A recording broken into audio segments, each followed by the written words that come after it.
चुनाव से पहले कांग्रेस को बड़ा झटका। बद्रीनाथ विधायक राजेंद्र भंडारी ने कांग्रेस का छोड़ा साथ। दिल्ली आकर राजेंद्र भंडारी ने ज्वाइन की बीजेपी। सीएम धामी की उपस्थिति में ली सदस्यता। देहरादून में नए आदेश हुए जारी। आरटीओ सुनील शर्मा ने दी जानकारी। डीजल वाहनों को किया जाएगा बंद।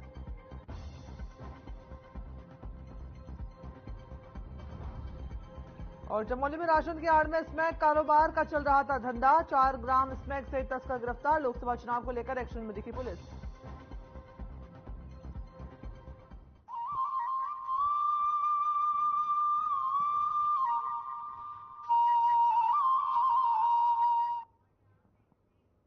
नमस्कार, उत्तराखंड के इस खास बुलेटिन में आप सभी का बहुत स्वागत है। आपके साथ मैं हूं दिव्या। शुरुआत करते हैं खबरों की, जहां लोकसभा चुनाव नजदीक आते ही जहां बीजेपी ने एक तरफ तैयारियां तेज कर ली है, तो वहीं दूसरी तरफ कांग्रेस पार्टी बीजेपी पर लगातार हमलावर है।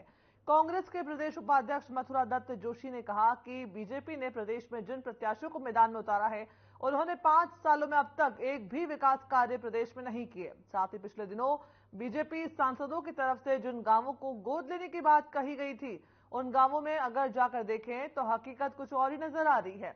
इसके साथ ही प्रदेश में कानून व्यवस्था सहित महिला अपराधों का जो ग्राफ है वो लगातार बढ़ रहा है। अंकिता भंडारी के परिजन न्याय की लड़ाई अब तक लड़ रहे हैं, लेकिन उनको न्याय नहीं मिल पाया है।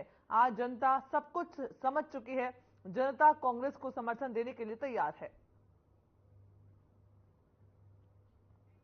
देहरादून से खबर बता रहे हैं, जहां पर चुनावी तैयारी में बीजेपी जुट गई है। राजनीतिक जंग जो है, बयानबाजी कांग्रेस और भारतीय जनता पार्टी के बीच में देखी जा रही है।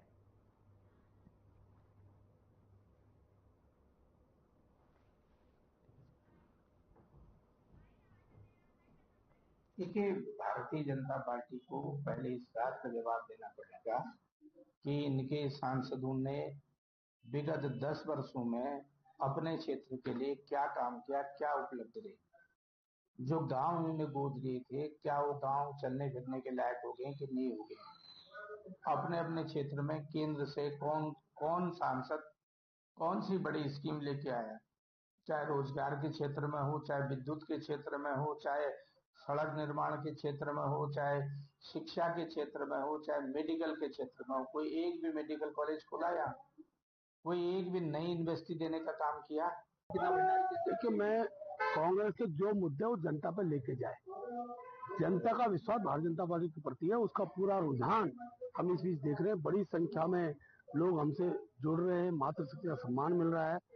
हर मुद्दे जनता के बीच में जब जाते हैं तो जनता का तोल करती है, और वही कारण है कि आज हर मुद्दों में भारतीय जनता पार्टी के विकास के मुद्दे को लेकर जनता के बीच में जा रही है। वो हमारे लाभप्रद है और बड़ी संख्या में लोग हमसे जुड़ रहे हैं। ये राजनीति का बड़ा पक्ष भी है और उस हेतु में आगे बढ़ रहे हैं। क्या लगता है सर, क्लीन स्वीप करेगी बीजेपी? वन साइडेड अभी बहुत बड़े बड़े चमत्कार होने वाले हैं। आप देखोगे कांग्रेस को कोई नेता न मिलेगा, ना उनको स्थान मिलेगा।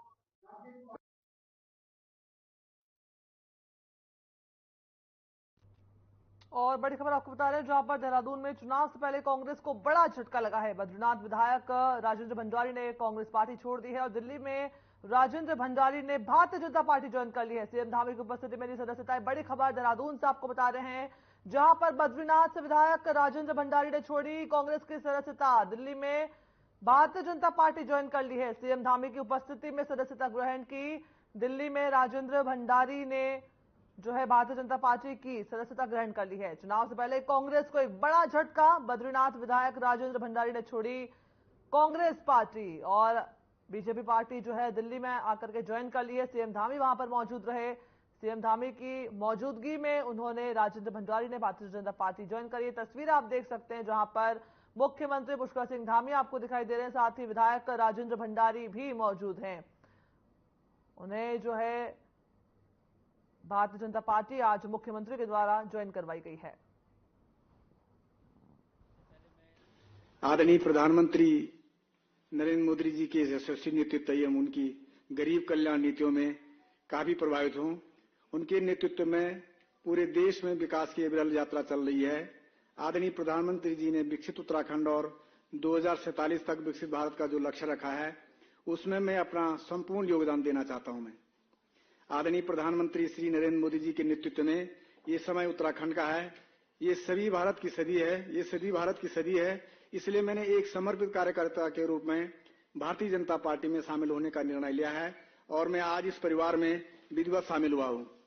मैं आदरणीय राष्ट्रीय अध्यक्ष श्री जगत प्रसाद नड्डा जी का हृदय से आभारी हूं कि उन्होंने देश के विकास के प्रति समर्पित इस भाजपा परिवार में शामिल कर मुझे राष्ट्र सेवा का अवसर देने का मौका दिया। आज बड़ा सुखद अवसर है कि राजेंद्र भंडारी जी, जिनके बारे में अभी अनिल जी ने बताया, एक लंबा उनका राजनीतिक कैरियर है।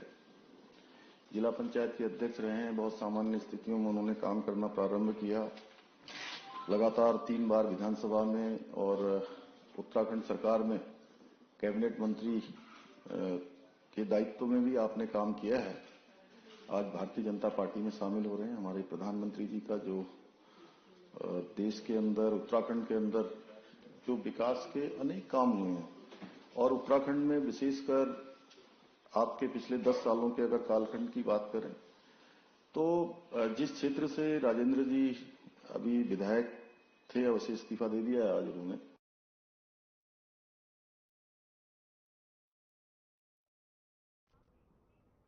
खबरों में आगे बढ़ते जहां राजधानी देहरादून में नए आदेश जारी किए गए हैं। बता दें कि अब पुराने डीजल वाहनों को हटाकर पर्यावरण फ्रेंडली जो वाहन है उन्हें यातायात व्यवस्था में शामिल किया जाएगा। स्वच्छ ईंधन से चलने वाले वाहनों की नीति के तहत ही इस कार्य को अमली जामा पहनाया जा रहा है। बता दें कि देहरादून के आरटीओ सुनील शर्मा ने कहा कि देहरादून में इस योजना को शुरू किया गया है। वहीं आपको बता दें कि सरकार की योजना साल 2027 तक डीजल से चलने वाले सभी पुराने और प्रदूषण फैलाने वाले वाहनों को सड़क से बाहर करने की है। इसके साथ ही लोगों को अच्छे संसाधन मुहैया भी करवाए जाएंगे।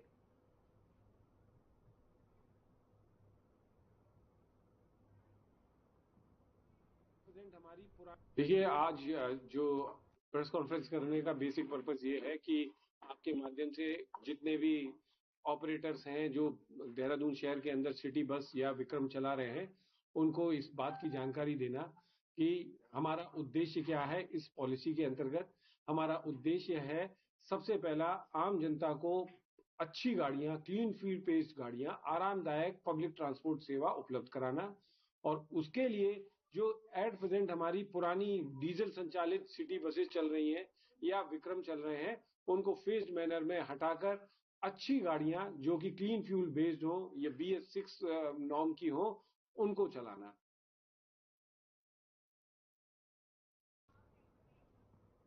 और देहरादून से बड़ी खबर आपको बता रहे हैं जहां धन सिंह नेगी ने छोड़ी कांग्रेस पार्टी। टिहरी से पूर्व विधायक है धन सिंह नेगी। बीजेपी से कांग्रेस में आए थे धन सिंह नेगी। 2022 में टिकट नहीं मिलने पर छोड़ी थी भाजपा। जब आदर्श आचार संहिता लग जाती है तो एमसीसी के बहुत सारे नियम कानून होते हैं जो हमारे को पालन कराना पड़ता है।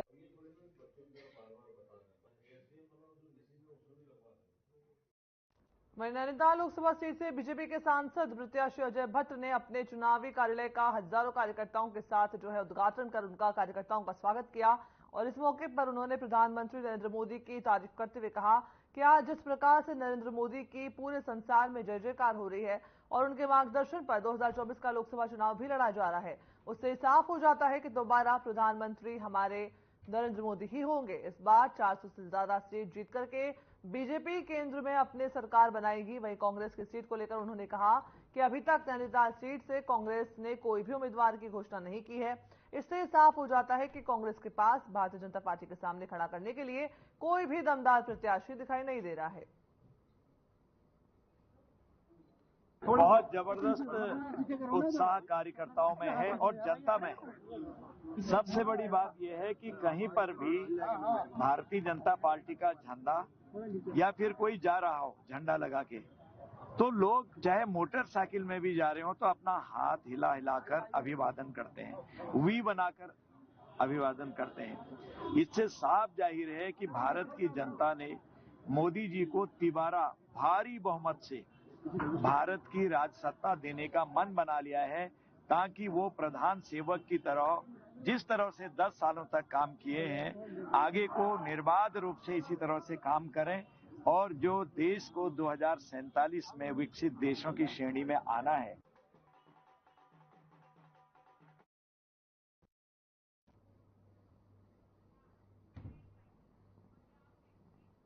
और वहीं लोकसभा चुनाव की घोषणा के बाद से प्रशासन सक्रिय दिखाई दे रहा है। आदर्श आचार संहिता लागू होने के साथ ही सार्वजनिक स्थानों पर लगे राजनीतिक दलों के बैनर और पोस्टर हटाने का काम शुरू हो गया है।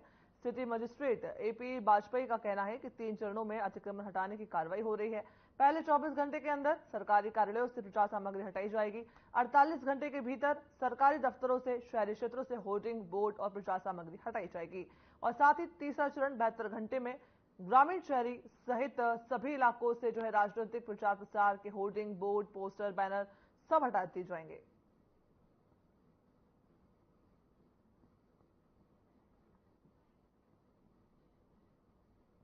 हमारी एसी लेवल पे टीमें गठित की गई हैं, उनके द्वारा इसमें कार्रवाई की जाएगी। 24 घंटे, 48 घंटे और 72 घंटे में जो सरकारी संपत्तियां हैं, सरकारी परिसर हैं, इसके अलावा निजी संपत्तियां हैं, उस पर किसी भी प्रकार की जो प्रचार सामग्री लगी है उसे हटाया जाना सुनिश्चित किया जाना है। उसके लिए सभी तैयारियां पूर्ण की जा रही हैं।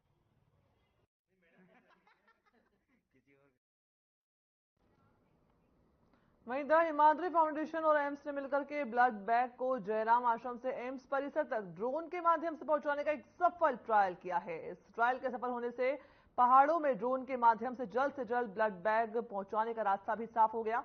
बता दें कि ड्रोन के माध्यम से ब्लड बैग पहुंचाने की सुविधा मिलने से अब मरीजों की जान को बचाना डॉक्टरों के लिए अब ज्यादा सुविधाजनक हो जाएगा। वहीं बता दें कि जयराम आश्रम में द हिमाद्री फाउंडेशन की ओर से स्वैच्छिक रक्तदान शिविर लगाया गया, जिसका शुभारंभ फाउंडेशन के सदस्य प्रतीक वर्मा ने किया।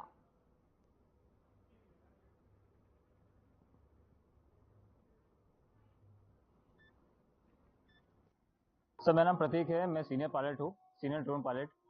ये यहाँ पे क्या ट्रायल का रखा गया था, क्या कार्य? सर, यह जो ट्रायल था आज, ये हमने एम्स ऋषिकेश से जयराम आश्रम जो है, जयराम आश्रम से हमने यहाँ पे ब्लड भेजा है एम्स ऋषिकेश पे।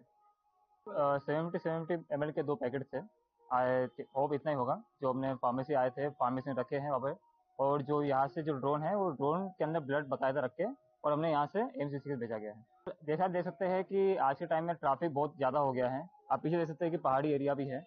और सर, आज के टाइम में क्या है कि किसी इंसान को अगर बचाना हो लाइफ, तो आजकल टाइम बड़ा इंपॉर्टेंट होता है पेशेंट के लिए।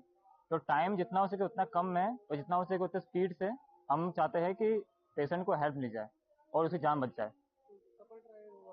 जी, आज का जो है सफल ट्रायल हुआ है। ऐसा ही बात देख सकते हैं, आपने आपको दिखाया भी था कि ड्रोन जो है वो पहुंच चुका है।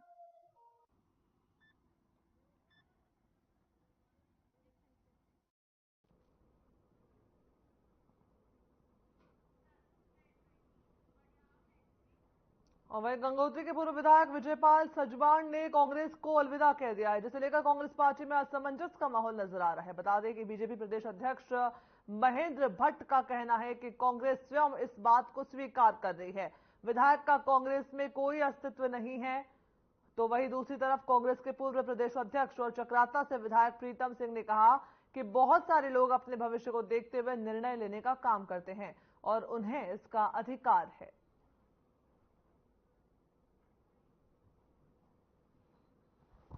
देखिए, पतन की बात नहीं होती है। बहुत सारे लोग अपने राजनीतिक भविष्य को देख करके निर्णय लेने का काम करते हैं। वो निर्णय लेने का अधिकार उन्हें है। अगर वो जो है क्या नाम भाजपा में अपने भविष्य को जो है संरक्षित समझ रहे हैं तो उन्होंने तदनुसार निर्णय लिया। लेकिन ये सही बात है कि हमारे गंगोत्री से जो विधायक थे विजयपाल सजवाण थे, वो हमारे बहुत वरिष्ठतम साथी थे, सहयोगी थे, और जब वो गए तो थोड़ा फर्क पड़ता है। लेकिन कांग्रेस जो है पूरी मजबूती के साथ जो है 5 लोकसभा चुनाव लड़ने का काम करेगी। तो कांग्रेस के लोग ही स्वीकार करने लग गए, उनके साथ कोई है ही बचा ही नहीं है। जितने उनके जनाधार वाले नेता थे वो हर दिन बीजेपी में अंदर आ रहे हैं, हम सबका स्वागत कर रहे हैं। अब है कौन टिहरी की राजनीति में कांग्रेस का कौन पूर्व विधायक, कौन पूर्व नेता रहेगा जो कांग्रेस के प्रत्याशी को जिताएगा? यही स्थिति पौड़ी के अंदर होने वाली है, यही बागेश्वर और उधमसिंह अल्मोड़ा के अंदर होने वाली है। तो ये संकेत हम नहीं दे रहे हैं। कांग्रेस की जमानत जब्त होगी, ये कांग्रेस के ही वो नेता अब कहने लग गए हैं जो कभी कांग्रेस के खेवनहार हुआ करते थे।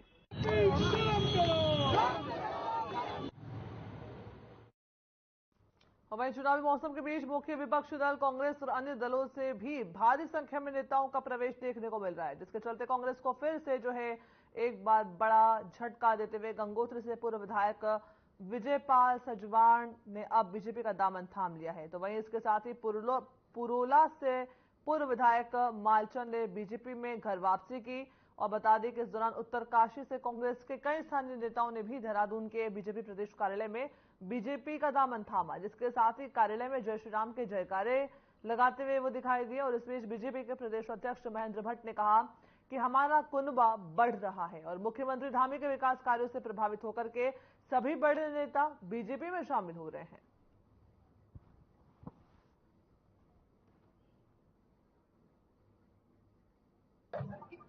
हमारा कुनबा बढ़ता जा रहा है और जैसा मैं पहले दिन से कह रहा हूं कि दूसरे राजनीतिक दलों के अंदर ऐसे लोग जिनका मनोभाव में ये बात आई है कि देश के विकास के लिए प्रधानमंत्री मोदी जी का समर्थन आवश्यक है, उसका भी धामी जी का विकास कार्य जो लोग प्रभावित हुए हैं, ऐसी बड़ी संख्या में दूसरे दलों के निर्वाचित पूर्व के जनप्रतिनिधि भारतीय जनता पार्टी जुड़ रहे हैं। आज कांग्रेस के वरिष्ठतम नेता कई बार विधायक रहे उत्तरकाशी से श्री विजय पाल सिंह सजवान जी ने भारतीय जनता पार्टी सत्ता ली है। इसके साथ साथ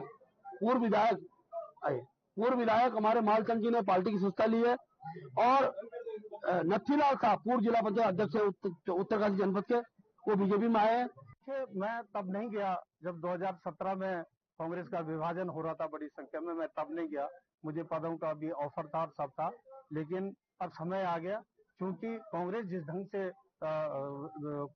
से लड़ाई लड़नी चाहिए थी, जिस ढंग से कांग्रेस का संगठन फाइटर के रूप में होना चाहिए था, कार्य नहीं कर रहा था और उससे आज सारे लोग आज कांग्रेस परिवार को छोड़कर भारतीय जनता पार्टी में सम्मिलित हो रहे हैं। क्योंकि जिस ढंग से प्रधानमंत्री मोदी जी का जो विश्व गुरु बनने का सपना है, जो उनके कुशल नेतृत्व में मोदी में पूरा भारतवर्ष हो रहा है, हमारे प्रदेश के यशस्वी जो मुख्यमंत्री जी हैं उनके कुशल नेतृत्व में जो विकास का कार्य हो रहा है और मैं माननीय श्री जो आज हमारे प्रदेश के जो अध्यक्ष हैं माननीय श्री महेंद्र भट्ट जी मेरे पुराने साथी रहे, हम 2002 में एक साथ विधायक के रूप में रहे।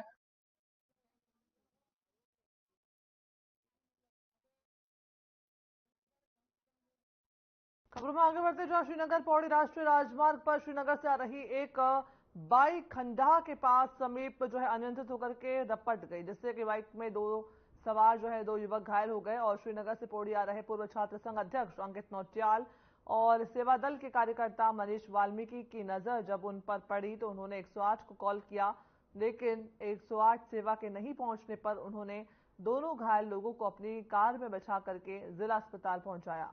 बता दें कि जहां पर उनका उपचार किया जा रहा है।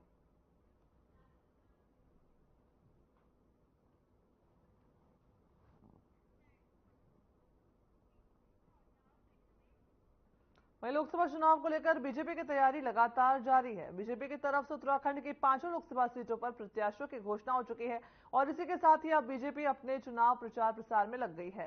साथ ही उत्तराखंड की हरिद्वार सीट पर पूर्व मुख्यमंत्री त्रिवेंद्र सिंह रावत को बीजेपी ने प्रत्याशी बनाया है और अपने सीएम कार्यकाल के चौथे साल पूरा करने की दहलीज पर उन्हें पद से हटा दिया गया था। इसके बाद से त्रिवेंद्र बीजेपी में मानो साइडलाइन कर दिए गए थे, लेकिन अब उन्हें बीजेपी ने हरिद्वार से लोकसभा प्रत्याशी बनाया है।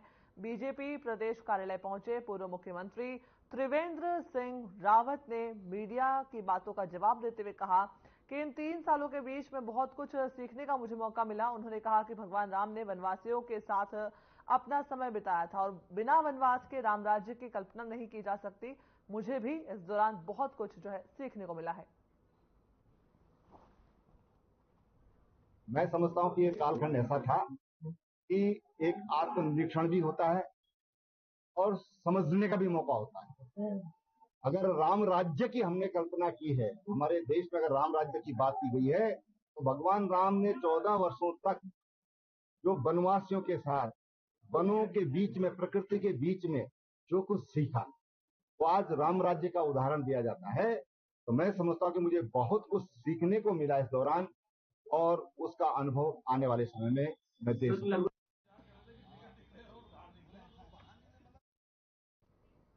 उत्तराखंड का खास बुलेटिन देख रहे थे आप। बुलेटिन में फिलहाल इतना ही, मुझे दीजिए इजाजत, नमस्कार।